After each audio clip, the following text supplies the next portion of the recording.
Hey everybody, it's Perrin from LongtailUniversity.com. Most of you probably also know me from NichePursuits.com. I'm the SEO manager there, and I build and run and manage SEO-driven and keyword-driven sites for a living. So if you'd like to see some of my work, we have a whole bunch of case studies, and you can head over to Niche Pursuits and check them out. But I will be delivering Lesson 8 to you, which is how to write great content based on keywords. So here's the thing. Keywords won't rank on their own. To really rank well in the long term, your keywords need to be supported by great content. That said, it can be tough to figure out exactly what types of content you should be writing for a given keyword. So, here are some tips. The first thing to consider is, what do you really want your content to do? Well, we want content that does the following things. First, we want content that gets people engaged enough to stay on the page a while, because that's a quality signal to Google, and that will help that article rank better in the SERPs for whatever keywords it happens to be ranking for. We also want content that establishes authority and credibility, because indirectly, these are also quality signals to Google, plus they promote higher engagement.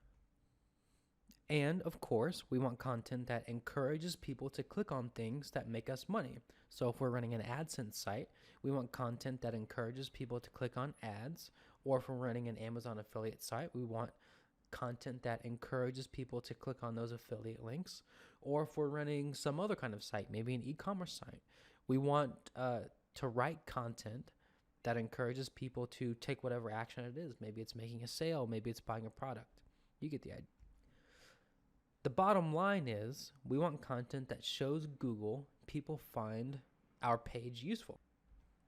Because if we can do that, not only will those quality signals start to add up, and our blog posts will start to rank better, not only for the targeted keyword, but also lots of long tail keywords, but we'll also start making some money. So how do we create this type of content? Well, here's the number one most important thing, in my view anyway, because by doing this particular thing, you will get by default all the other stuff. You'll kind of check all the boxes. And that is to answer the question the searcher is probably asking. And in my view, this is by far the most important. And that's because if you don't answer the question quickly and thoroughly, you'll lose them. And that makes sense, right? Anybody who's typing a keyword into Google is looking for something really, really specific. We want to target those people and give them exactly what they're looking for quickly, so that they understand that we are delivering on that promise. And we want to do it thoroughly so that we can engage them enough to take an action. So here's an example. Let's look at the keyword best hunting knife, which is from one of our older case studies, Niche Site Project 1. Based on this keyword, what do you suppose the searcher wants? Well, obviously, he or she wants to see a whole bunch of hunting knives, right? He's looking for the best one. He's ready to buy, so he wants to see his options. He probably wants some information on the actual products, and that might be like specifications or, manufacturer info. He likely also wants some tips, some detailed recommendation, and other information, maybe in the form of a personal anecdote. He wants to hear from somebody who has used a couple knives in their day. So ultimately, he probably wants to know what choice you personally made when you were looking for the best hunting knife.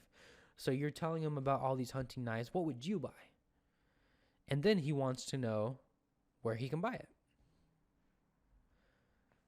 So that's the number one most important goal of any content targeting a keyword.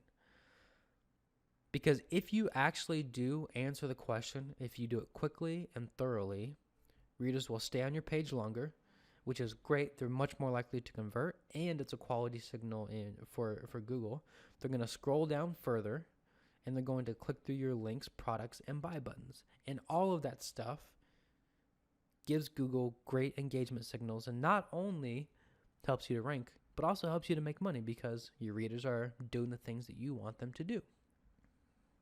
And if you're really lucky, if you can target a keyword and give a reader exactly what they're looking for, They might even trust you enough to give you their email or become your Facebook fan or come back to your blog for more.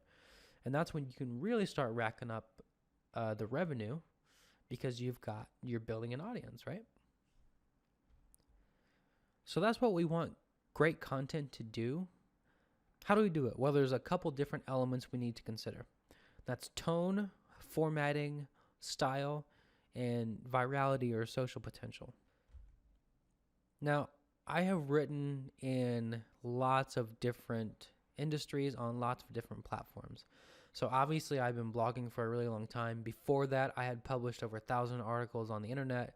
I've also written communications for big Fortune 500 companies. And I have found that no matter what you are writing, and in particular, if you're talking about online writing for the web, there's only one tone that you should really default to unless it's a very extraordinary circumstance. But generally, there's one tone that will work for pretty much every site out there, and that's the tone of the friendly expert. Here's what that means. Obviously, you want to be an expert, but you also want to be friendly and conversational. You want to come across as extremely informed and very knowledgeable. And you also want to, and I think this is probably the most important of the 3 points here, you want to be invested in your readers actually getting their problem solved in the same way a friend would. And I honestly think this works no matter what you're writing about. I mean, I would rather read a plumbing blog that's giving me advice in like a friendly conversational way and really trying to help me solve my problem than a site doing that same thing except in a really dry, boring way. The friendly conversational way, in addition to actually being an expert and actually providing good info and actually helping your readers find what they need, tends to be the best formula I've found for really high engagement.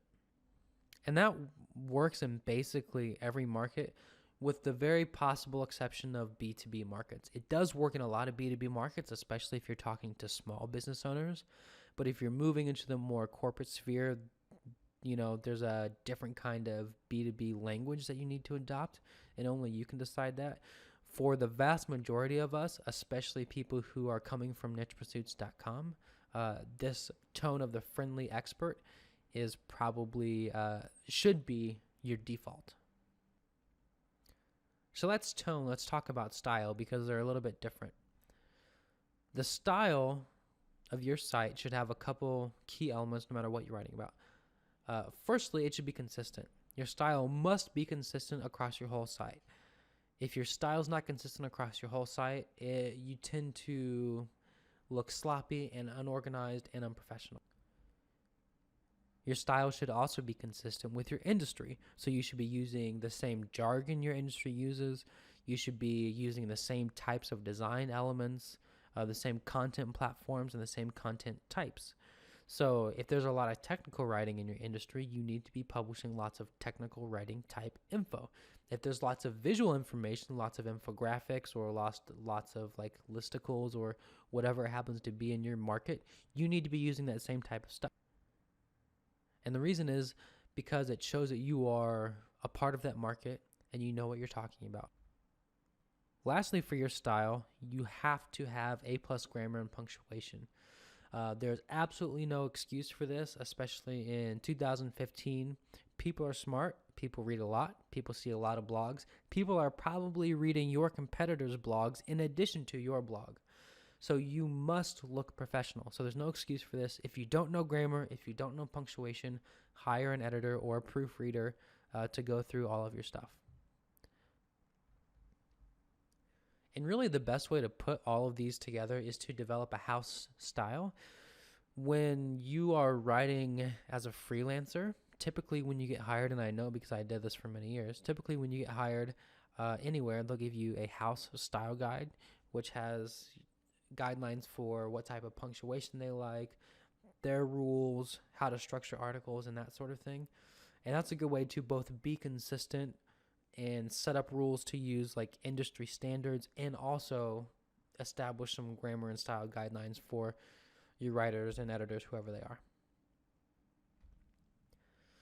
I also wanted to talk a little bit about virality for articles because in the previous lesson we mentioned the difference between a money article and like a linkable asset or a shareable asset. But social bookmarks can go a long way for any article, and there's a way that even the most boring articles can get some shares. And here's the way I do it. If you use a plugin like SEO by Yoast, they will let you put in different metadata for social media sites than they do for like Google. So for example, you can have a really boring title that shows up in Google with your keyword right up at the front, while you have a really exciting viral type title that shows up on Facebook and Twitter or wherever else somebody shares it. So in general, I try to share most of my articles on some social media platform, and I will have a quote unquote boring SEO driven title as the main title on my blog, and then I will change the social title to some great viral headline that's much more likely to be shared, and I'll share that on my social media platforms. And that's just to get some initial traffic and a little bit more engagement and some more good quality social signals for Google. So we've kind of gone through what makes up good content. I want to look at a few examples. Here's an example of an article that really puts everything together well. This article has super high engagement, and if I remember correctly, this is one of the highest traffic articles on Survival Life, which a lot of internet marketers know about. So this article is about 36 paracord projects for preppers. And you can see a lot of the stuff that we talked about in this article. So first of all, there's tons and tons of information here. There's lots of really in-depth tutorials. So it's a very authoritative piece in terms of who's an expert, right? You read this and you know that this is somebody who actually knows about paracord projects, or at the very least has done way more research than you have on paracord projects, and they're providing tons and tons of resources, right? So you know this person is an expert. But if you read the article, and we won't read it here, but you can go check it out, it's still very friendly and very fun and very conversational. So here they really nail the tone. Plus, and this is a given on any big site or any site that's doing as well as survivallife.com, the style and grammar and punctuation is totally immaculate, and that's probably because they have a team of editors. You don't need a team of editors, but it's something that at least you should be looking for every article. And lastly, it's got a lot of viral potential. So anything, I mean, this is basically a listicle. Everybody knows that listicles do well on social. And here, instead of having different metadata for the search engines and for social platforms, they just turn their title into something that's also very shareable, 36 paracord projects for preppers. So they're targeting this keyword paracord projects and paracord projects for preppers, but they turned it into a listicle to make it a lot more shareable. So this one's definitely a winner. And here's one from good old nichepursuits.com. This is one of our better articles. This is ranking for a really big keyword. It's ranking really well for a really big keyword. I think it, at the time of this recording, is number 4 for the keyword Amazon affiliate, which is obviously a huge keyword. And here, Spencer is doing a lot of things right as well. So it's really clear, first of all, that he's an expert. And that's not just from this article. Spencer has established that just because of the work that he's done on his site and the trust that he's built with his audience. But with this article, it's still clear that he's an expert. And Spencer also does a really good job of nailing the conversational tone that you should have if you're speaking as an expert. And what he does particularly well is he gets across that he wants his readers to succeed. And in fact, the whole point of this article is to provide some benefit for his readers, you know. So with the paracord article, you might read that if you're a hobbyist or, you know, there's obviously a purpose for the article. But what's really strong about this one is that it's totally driven by the expert, in this case Spencer, really wanting his readers to do well or succeed or get some benefit after reading the article. And that goes a long way for engagement. And of course, the grammar is really good and the style is really good. Spencer is always really good about that. And this is also a listicle. So it's a viral shareable type title, and we can see it has plenty of Facebook shares, plenty of tweets, and a whole lot of engagement. 86 comments, which is really, really high. And I'm not saying that you have to make a listicle, but if you want to combine the two, a listicle is a good way to do it. And here's one I wrote for my old blog on apennyshave.com. This was an Amazon affiliate site, but I wanted to target this keyword, cool beard styles, and I ended up ranking number 1 or 2 for beard styles, which was a very large volume keyword, and this was by far my highest traffic article on the site. And I think I'm doing a lot of things well here as well. And it's just the same stuff, so I'm trying to come across as a friendly expert. I'm providing lots of good info. I have some history of beards. I have a whole bunch of different styles and the products people might use to use them, some tips on how to wear them, and sort of what the beard pairs with. So someone who is just growing a beard and is thinking about cool beard styles is getting a lot of value from this. And this did pretty well on social too. So it got, 34 Facebook likes, which was a lot for a pretty small site with a very small social audience. So this is doing really well. Probably the master of this, though, is Brian Dean from Backlinko. So let's take a look at one of his articles. I love the way Brian Dean writes. So if you're looking for a model for the friendly expert, Brian Dean is probably one of the best people to emulate. And I won't read the article out loud, but if you check this one out, this is it's called On-Page SEO. backlinko.com/on-page SEO. You can really get a feel for how friendly and conversational Brian is. At the same time, he is delivering extremely detailed information that he has as an expert that his audience need in a really comprehensive way. So this is a super good one to look at too. And I'm just going to throw the list of those examples up here again so you can maybe copy them down or type them in if you want to pause here. But honestly, the content for every site is going to be a little bit different. We talked about that in the last lesson. You just have to kind of stick with those points and make sure those elements work their way into your content, and then experiment to see which content really resonates with your audience. So let's talk now about how to actually get it and get it written if you're not going to write it yourself. Tips for hiring writers. I spent a long time hiring and managing writers in the various jobs that I've had, and especially with niche pursuits, and I've kind of landed on a few key tips that can help you get good people and keep them around. So the first one is to offer longer contracts. Writers love consistent money, especially freelance writers. Most of the time, these are folks that are jumping from gig to gig to gig, and they might have some pretty good revenue coming in, but they really don't know where the next check is coming from, even if they're doing pretty well. So if you can offer them consistent money, that is really good. And it doesn't mean your contracts have to be bigger. It just means they have to be longer, right? So longer is better. If I can do a 3-month contract with a writer, I really try to. And I've hired writers on contracts as long as a year, and it works out really, really well. And that has a lot of benefits. But the most important one is that they really start to learn what you want for your site. And so you only have to coach them up front, and you don't have to do that down the road. You only have to do it once, and after that, they can be really autonomous.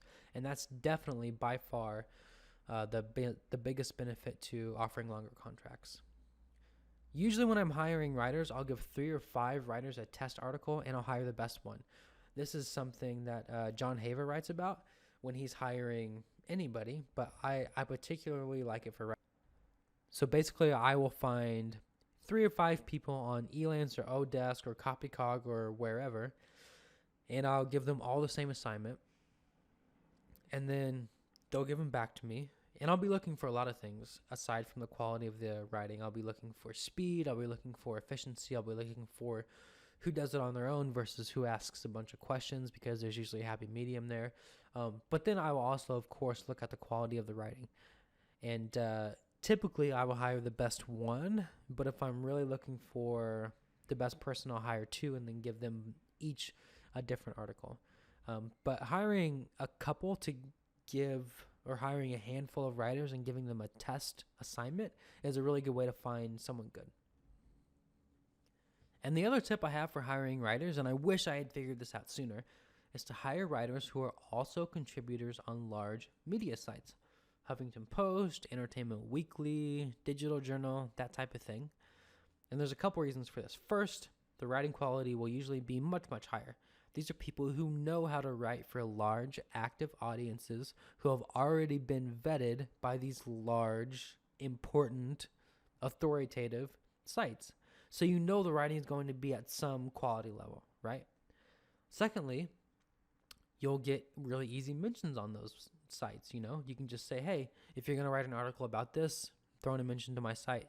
And because you have that relationship, they can make it happen. It's like building a relationship with a journalist, except it's someone you work with every day. So it's even better.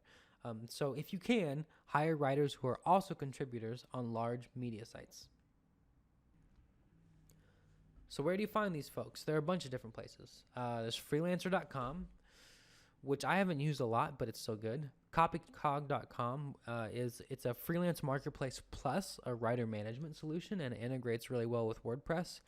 And you can see people's portfolios really easily. So copycog.com is pretty good. I also like Reddit for Hire, which is a subreddit on Reddit. It's a freelance forum. The quality of writers are usually pretty high there. But there's not a ton of writers because it's a freelance forum for every type of job. And everybody's a little bit expensive just because they're all US-based people. ProBlogger.com has extremely high-quality writers, but most of those people are professionals, so you're going to be paying more, but that's okay sometimes. Investing in content is a good thing to do, especially if you have a site that's already working. Upwork.com is the merger between Elance and Odesk. It's a freelance marketplace. It's going to be hit or miss if you're going to be hiring batches of writers to try to find a good one. This is probably the place to do that. And Elance.com, which I think is merging into Upwork, but still exists, and you can sometimes find different people that you can't find on Upwork. So I've hired people there too. But all of these places you can usually find freelancers. If you're just starting out, I think probably Elance or Reddit would be a good place to go first. Reddit for a little bit higher quality, Elance for lots of different options, and a place where you can see lots of portfolios at once. So those are the two I'd probably go with if you're not going to like hire somebody you know or something. If you don't want to hire a freelancer on your own, there are plenty of content agencies that you can go with. There are pros and cons to content agencies, and I've written about why I will never use a content agency, but I've kind of changed my tune since working with a few better ones.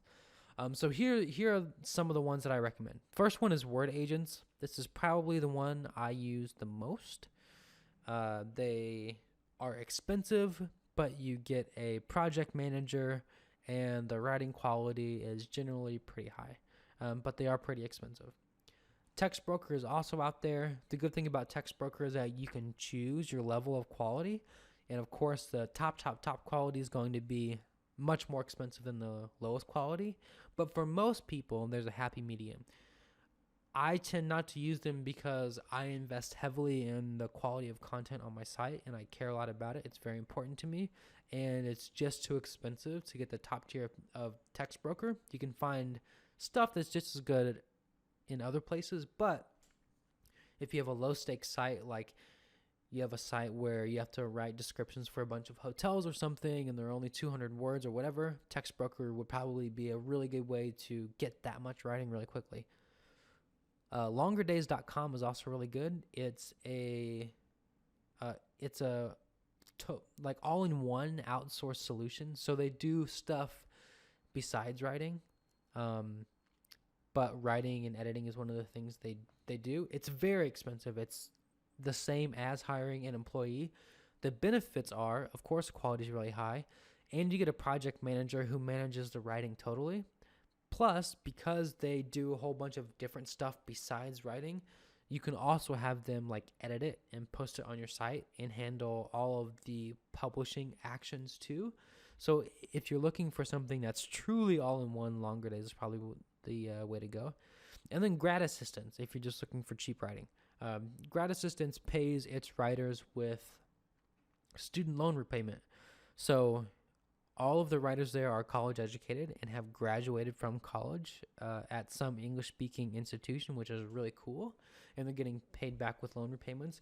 The downside is the quality is usually in the B-, B+ range because, as most college students do, they just don't care that much.